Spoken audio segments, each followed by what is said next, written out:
ಕಾಂಗ್ರೆಸ್ ಪಕ್ಷದ ಮತಗಳನ್ನ ಹತ್ತಿಕ್ಕಲು ಬಿಜೆಪಿ ಪಕ್ಷ ಕುತಂತ್ರ ನಡೆಸ್ತಾ ಇದೆ. ಅದಕ್ಕಾಗಿ ನಾವೆಲ್ಲರೂ ಎಚ್ಚೆತ್ತುಕೊಳ್ಳಬೇಕಾಗಿದೆ ಎಂದು ಕೆಪಿಸಿಸಿ ಉಪಾಧ್ಯಕ್ಷ ಹಾಗೂ ಮಾಜಿ ಶಾಸಕ ನಂಜುಂಡಸ್ವಾಮಿ ತಿಳಿಸಿದರು.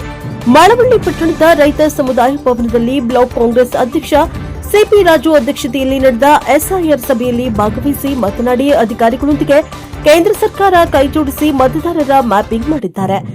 ಮತದಾರರ ಪಟ್ಟಿಯಿಂದ ಕೈಬಿಡುವ ಸಂಚಲನ ರೂಪಿಸಿದ್ದು, ಅದಕ್ಕಾಗಿ ಬಿಎಲ್ಎ 2 ನಮ್ಮ ಕಾರ್ಯಕರ್ತರು ಬಿಎಲ್ಎ ಜೊತೆಗೆ ಮನೆ ಮನೆಗೂ ತೆರಳಿ ಅಗತ್ಯ ದಾಖಲೆಗಳನ್ನು ಒದಗಿಸುವಂತೆ ನೋಡಿಕೊಳ್ಳಿ ಎಂದು ಕರೆ ನೀಡಿದರು. ಸಭೆಯಲ್ಲಿ ಜಿಲ್ಲಾಧ್ಯಕ್ಷ ಸಿಡಿ ಗಂಗಾಧರ, ಮಾಜಿ ಶಾಸಕ ನಂಜುಂಡಸ್ವಾಮಿ, ಗ್ಯಾರಂಟಿ ಯೋಜನೆ ಅನುಷ್ಠಾನ ಸಮಿತಿ ಜಿಲ್ಲಾಧ್ಯಕ್ಷ ಚಿಕ್ಕಲಿಂಗಯ್ಯ, ತಾಲೂಕು ಅಧ್ಯಕ್ಷ ಮಾದೇಶ, ಟಿಎಪಿಸಿಎಂಎಸ್ ಅಧ್ಯಕ್ಷ ಲಿಂಗರಾಜು, ಬ್ಲಾಕ್ ಕಾಂಗ್ರೆಸ್ ಅಧ್ಯಕ್ಷ ಸಿಪಿ ರಾಜು, ಕುಂದೂರು ಪ್ರಕಾಶ್, ಕುಳ್ಳ ಚೆನ್ನಂಗೇಗೌಡ, ಮಹಿಳಾ ಅಧ್ಯಕ್ಷ ಸವಿತಾ, ಕೆಜಿ ದೇವರಾಜು ಸೇರಿದಂತೆ ಹಲವರು ಇತರರು ಹಾಜರಿದ್ದರು. ಬ್ಯೂರೋ ರಿಪೋರ್ಟ್ ಎನ್ಕೆಎಸ್ ಟಿವಿ4 ಮಳವಳ್ಳಿ.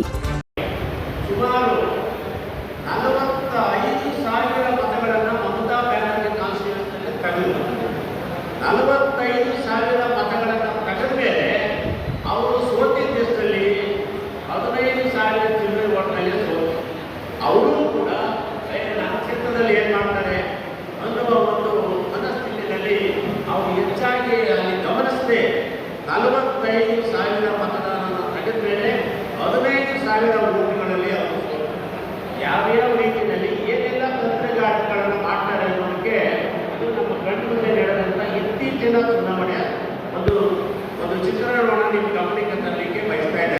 ಮಾಡ್ತಾ ಇರೋದು ಸನ್ಮಾನ್ಯ ನರೇಂದ್ರ ಮೋದಿ ಅವರು ಇಡೀ ದೇಶವನ್ನು ಆಡಳಿತದ ವ್ಯವಸ್ಥೆಯಲ್ಲಿ ತನ್ನ ಕವಿಮುಷ್ಟಿಯಲ್ಲಿ ಇಟ್ಕೊಂಡು ಇಡೀ ದೇಶದ ಎಲ್ಲ ಅಂಗಸಂಸ್ಥೆಗಳನ್ನ ಕೈಯಲ್ಲಿ ಇಟ್ಕೊಂಡು ಕೆಲಸ ಮಾಡ್ತಾ ಇರ್ತಕ್ಕಂಥ ಯಾರಾದ್ರೂ ಒಬ್ಬ ರಾಜಕಾರಣಿ ಇದ್ರೆ ಪ್ರಮುಖ ಇದ್ರೆ ಅದು ಸನ್ಮಾನ್ಯ ಅಮಿತ್ ಶಾ ಅವರು.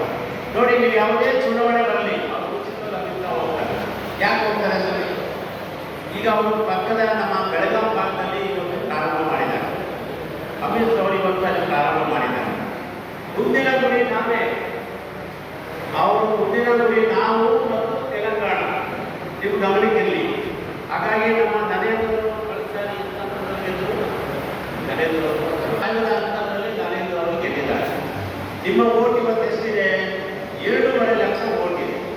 ಆ 2.5 ಲಕ್ಷ ಓಟ್ನಲ್ಲಿ ಹೆಚ್ಚು ಕಡಿಮೆ ಇವತ್ತು ಈಗಾಗಲೇ ಅವರು ಒಂದು ಮ್ಯಾಪಿಂಗ್ ಮಾಡಿದ್ದಾರೆ. ಯಾರು? ನಿಮ್ಮ ಚುನಾವಣೆಯ ಅಧಿಕಾರಿಗಳು ಮತ್ತು ಬಿಎಲ್ಒ ಇವರೆಲ್ಲ ಸೇರಿಕೊಂಡು ಒಂದು ಮ್ಯಾಪಿಂಗ್ ಮಾಡಿದ್ದಾರೆ. ನಿಮ್ಮ ಮನೆಗಳಲ್ಲಿ ಎಷ್ಟು ಓಟುಗಳು ನಿಜವಾಗಿ ಇದೆ. ನಿಮ್ಮ ಮಕ್ಕಳು ಎಲ್ಲೋ ಬೆಂಗಳೂರಲ್ಲೋ ಇನ್ಯಾವುದೋ ಊರಿನಲ್ಲಿ ಕೆಲಸಕ್ಕೆ ಹೋಗಿದ್ದಾರೆ, ಅಥವಾ ಇನ್ಯಾವುದೋ ನಮ್ಮ ಕೂಲಿ ಕಾರ್ಮಿಕರು, ನಮ್ಮ ಪ್ರಮುಖರು, ಮುಖಂಡರು, ಕಾರ್ಯಕರ್ತರು, ಅಭಿಮಾನಿಗಳು ಯಾವುದೋ ಭಾಗಕ್ಕೆ ಕೂಲಿ ಮ್ಯಾಪಿಂಗ್ ನಿಮ್ಮಲ್ಲಿ ಎಷ್ಟು % ಆಗಿದೆ ಅಂದರೆ 90 ಚಿಲ್ಲರೆ ಮ್ಯಾಪಿಂಗ್ ಆಗಿದೆ. ಮ್ಯಾಪಿಂಗನ್ನು ನೀವು ಗುರಿಯಾಗಿ ಇಟ್ಕೋಬೇಡಿ. ಮ್ಯಾಪಿಂಗು ಸುಮ್ಮನೆ ನಮ್ಮ ಮನಸ್ಸಿಗೆ ಮಾತ್ರ. ಆದರೆ ನೀವೆಲ್ಲರೂ ಕೂಡ ಏನು ನಮ್ಮ 2,50,000ಕ್ಕೂ ಹೆಚ್ಚು ಮತದಾರರಿದ್ದಾರೆ, ಅದರಲ್ಲಿ ನಿಜವಾಗೂ ಸುತ್ತೋಗಿರೋದು ಎಷ್ಟು? ಅದನ್ನು ದಯಮಾಡಿ ನಮ್ಮ ಬಿಎಲ್ಎ ಗುರುಗಳು, ಬಿಎಲ್ಒ ಜೊತೆ ಆ ಬಿಎಲ್ಒಗಳು ಏನು ನಮ್ಮ ಇರ್ತಕ್ಕಂಥ ಬೂತ್ಗಳಿದ್ದಾವೆ ಅದರಲ್ಲಿ ಇಷ್ಟು % ಡಿಲೀಟ್ ಮಾಡಬೇಕು ಅಂತೇಳಿ ಅವ್ರ ಆದೇಶಗಳು ಬಂದಿದೆ. ಉದಾಹರಣೆಗೆ ಒಂದು ಉದಾಹರಣೆ ಹೇಳ್ತೇನೆ. ನಮ್ಮ ಮೈಸೂರಿನಲ್ಲಿ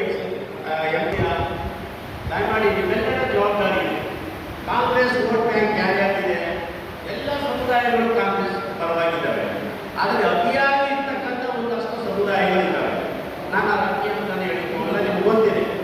ಅತಿಯಾಗಿರ್ತಕ್ಕಂಥ ಸಮುದಾಯಗಳನ್ನು ಯಾವ ರೀತಿಯಲ್ಲಿ ಕತ್ತರಿಸಬೇಕು ಅಂತೇಳಿ ಈಗಾಗಲೇ ಅವರು ಮ್ಯಾಪಿಂಗ್ ಮಾಡಿದ್ದಾರೆ, ತಯಾರು ಮಾಡ್ಕೊಂಡಿದ್ದಾರೆ. ಆ ತಯಾರು ಮಾಡ್ಕೊಂಡಿರ್ತಕ್ಕಂಥ ಅಂಶಗಳನ್ನು ನಾವು ಅದು ಮೋಸ ಆಗಲಿಕ್ಕೆ, ಡಿಲೀಟ್ ಆಗಲಿಕ್ಕೆ ನಾವು ದಯಮಾಡಿ ಗಮನಿಸಬೇಕಾಗಿದೆ.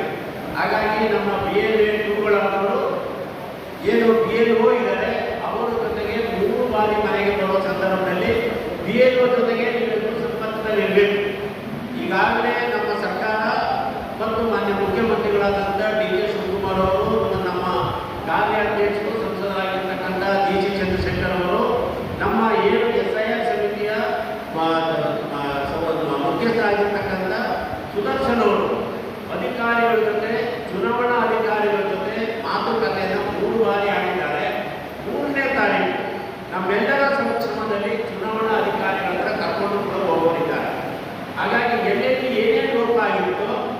ನಾನು ಗುರುತು ಮಾಡಿಕೊಂಡು ಆ ಸಮಿತಿಯಲ್ಲಿ ನಾನು ನಮ್ಮ ತಾಲೂಕುಗಳಲ್ಲಿ ಏನೆಲ್ಲ ಆಗಿದೆ, ಏನು ತೊಂದರೆ ಇದೆ, ಏನು ಬೆಳವಣಿಗೆ ಆಗಿದೆ, ಏನು ಸರಿಪಡಿಸ್ಬೋದು ಅನ್ನೋದನ್ನ ನಾನು ಹೇಳಬೇಕಾಗುತ್ತೆ. ಹಾಗಾಗಿ ದಯಮಾಡಿ ನನ್ನ ಮುಗಿದ ಮೇಲೆ